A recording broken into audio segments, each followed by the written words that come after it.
Bienvenue chers amis sur notre chaîne, Esprit de Sagesse. Si vous avez cliqué sur cette vidéo, c'est que la procrastination est devenue un problème fondamental dans votre vie. Dans de nombreux cas, la plupart des problèmes surgissent en raison de nos tendances à procrastiner. Lorsque vous cessez de faire ce que vous devriez et que vous continuez à remettre à plus tard, toutes sortes de difficultés commencent à émerger. Votre productivité diminue, l'anxiété s'empare de vous et vous commencez à éviter les responsabilités.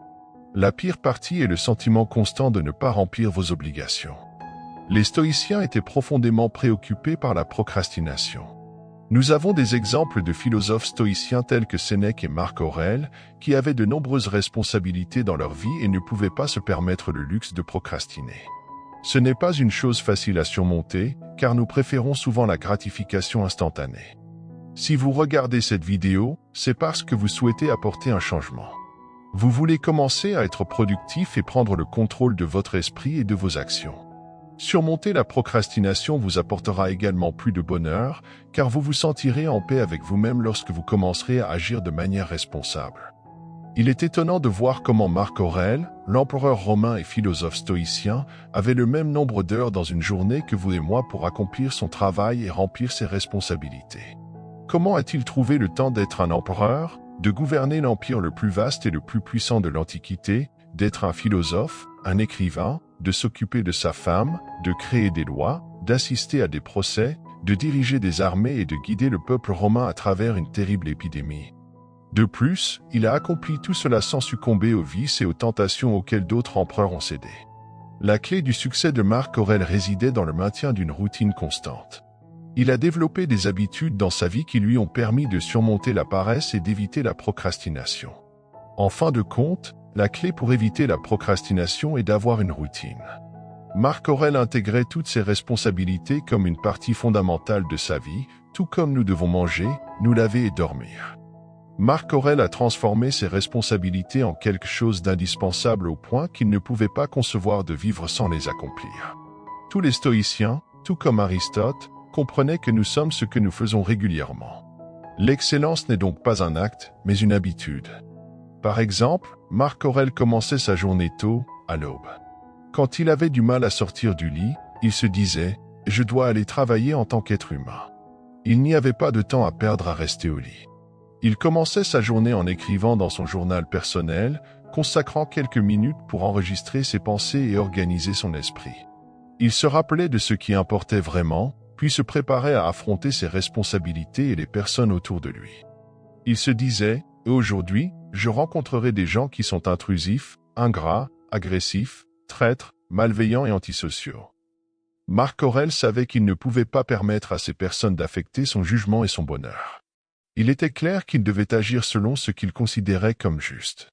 Suite à cela, Marc Aurèle abordait ses responsabilités les plus importantes en premier. Il voulait les aborder en premier car il était reposé et prêt à travailler.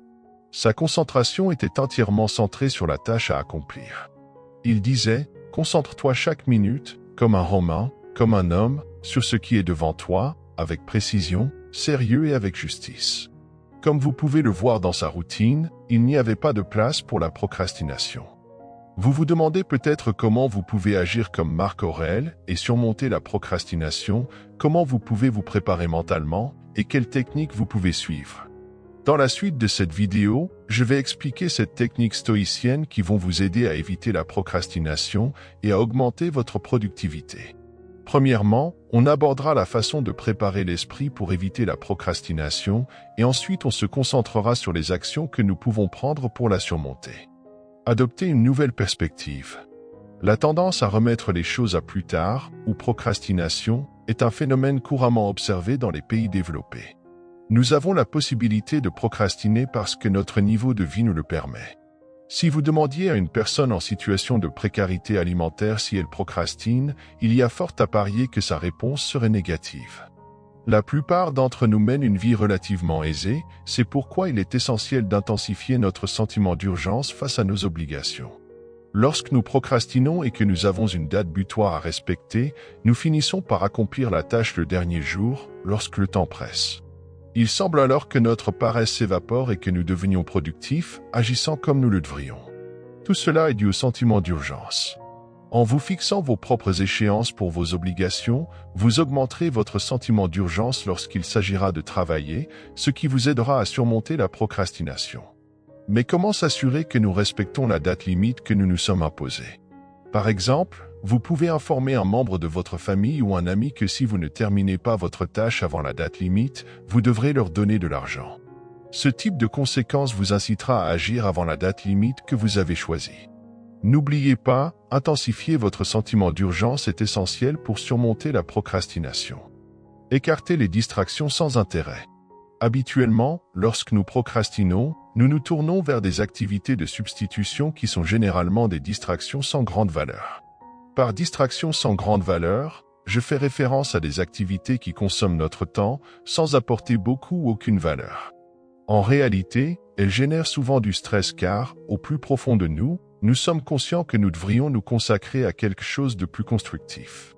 Par conséquent, non seulement ces distractions sont peu enrichissantes, mais nous ne les apprécions pas à leur juste valeur. Ne pensez-vous pas que vous apprécieriez davantage ces distractions si vous vous y adonniez après avoir accompli vos tâches? Modifiez la séquence de vos actions.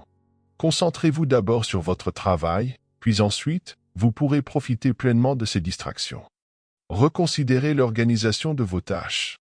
Certaines responsabilités que nous avons à assumer sont ardues ou requièrent beaucoup de temps. Ces tâches peuvent nous donner le sentiment d'être débordés, ce qui conduit à la procrastination. Si je vous demandais si vous êtes capable de travailler pendant 5 heures sans être distrait, il est probable que vous répondriez non. Cependant, travailler 1 heure sans distraction semble plus faisable. Et vous pourriez diviser cette heure en intervalles de 5 minutes. Tout le monde est capable de se concentrer pendant 5 minutes consécutives. Si nous appliquons cette logique aux tâches longues ou difficiles, en les décomposant en segments plus petits et en traitant chaque segment comme une tâche distincte plus courte et plus gérable, il est probable que cette approche nous aidera à surmonter la procrastination. Initiez l'action en prenant le premier pas. Chaque procrastinateur sait que le plus grand défi est toujours de se lancer dans la tâche. Une fois que vous avez franchi ce premier obstacle, vous avez surmonté le plus dur, mais aussi le plus crucial. Obligez-vous à commencer sans vous préoccuper du temps nécessaire pour terminer la tâche ou de sa complexité. Concentrez-vous simplement sur cette première étape, qui est la plus ardue mais aussi la plus essentielle. Cet élan initial vous aidera à poursuivre avec la deuxième étape, la troisième et ainsi de suite. La règle des 5 secondes. Basée sur le point précédent, l'une des méthodes à appliquer pour franchir la première étape est la règle des 5 secondes. Elle consiste à décompter de 5 à 0 et lorsque vous arrivez à 0, vous entamez la tâche. L'objectif est de libérer votre esprit et de ne penser qu'à commencer.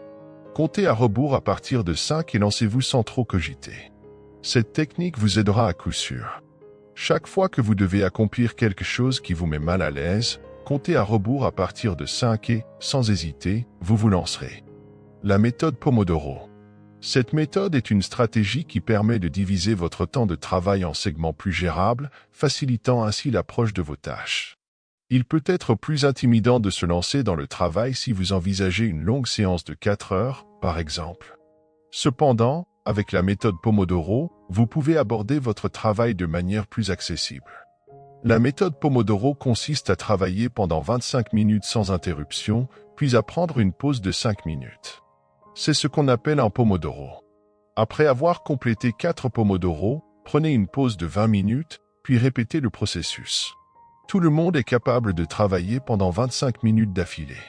Si nous réalisons qu'en complétant 4 Pomodoro, nous avons travaillé pendant 1 heure et 40 minutes avec une concentration totale, et nous nous sommes reposés pendant 20 minutes, cela peut être plus motivant.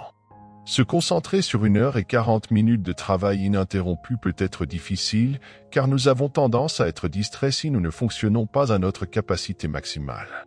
Il est même possible que nous ne commencions pas parce que nous cédons à la procrastination. Cependant, avec cette astuce, vous pourrez aborder le travail par intervalle de 25 minutes que tout le monde peut gérer avec une productivité à 100%. Pour finir, revenons sur les distractions. Notre cerveau a tendance à opter pour la voie la plus facile. Si vous avez votre téléphone mobile à proximité de votre poste de travail, une console de jeu ou tout autre élément susceptible de vous distraire, vous devez supprimer toutes ces sources de distraction de votre environnement de travail. Aménagez un espace qui rend la procrastination difficile et où la seule option est de terminer votre tâche. Commencez par repérer les éléments qui vous empêchent de travailler. Une fois que vous les avez identifiés, retirez-les de votre espace de travail pour rendre la procrastination moins tentante. N'oubliez pas que la discipline est nécessaire pour appliquer efficacement toutes les techniques précédemment évoquées. Sans discipline et sans la volonté de changer, nous ne parviendrons à rien. Prenez soin de vous et balayez la procrastination de votre vie.